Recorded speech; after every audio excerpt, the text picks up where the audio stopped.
আলহামদুলিল্লাহ নিজের গাছের আম এত আম ধরেছে, এবার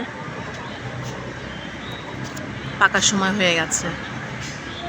এ মাসেই তো আম পাকে না, অবশ্য সব আম এক সময় পাকে না, কিছু আম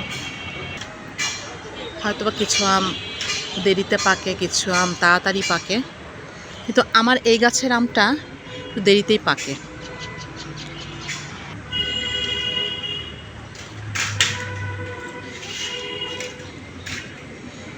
এটা খিরসাভোগ আম, এত মিষ্টি।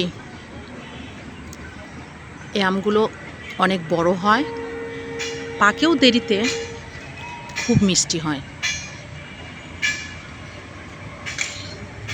আজকে কিছু আম পাড়ব আচারের জন্য। নিজের গাছের থেকে আম ছিঁড়ে এনে আচার বানানো আলাদা একটা মজা, তাই না? আলহামদুলিল্লাহ অনেক আম এসেছে।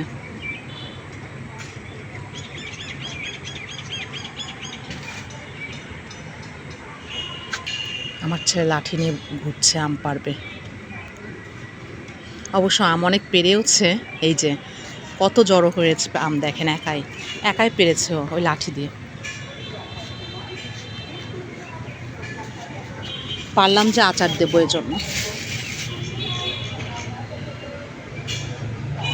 আর কি পারবে জায়েদ? আর কয়েকটা পারবে? দেখাও তোমার আম পাড়ার অস্ত্রটা, দেখাও দেখি। ছিঁড়ে ফেলেছো তো আম পাড়ার অস্ত্রটা। আচ্ছা ঠিক আছে। এবার আমগুলো বেশ বড় বড় হয়েছে।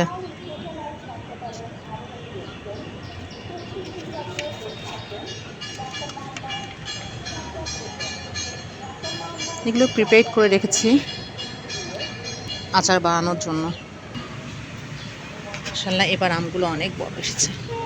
যতই আমরা 12 রকমের আম বাজার থেকে কিনে খাই, কিন্তু নিজের গাছে যেমনই হোক আম, মিষ্টি হোক, টক হোক, খুব তীব্র টক হোক, যেমন এই আমটা বেশ টক, তারপরও আমার কাছে খুব ভালো লাগে, মানে আনন্দ লাগে যে আমার গাছের আম আমি ছিঁড়ে আচার দিচ্ছি, ইভেন খাচ্ছি।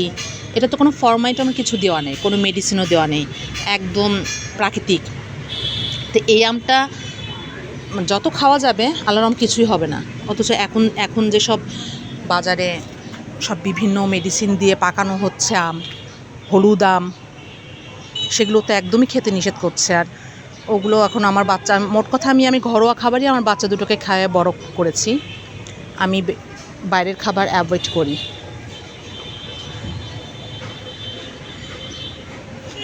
আলহামদুলিল্লাহ নিজের গাছের আম যেমনই হোক, আলহামদুলিল্লাহ। এই উঁচু থেকে তুমি কিভাবে পারতে চাও বলো? এই উঁচু থেকে তুমি পারতে পারবে আম?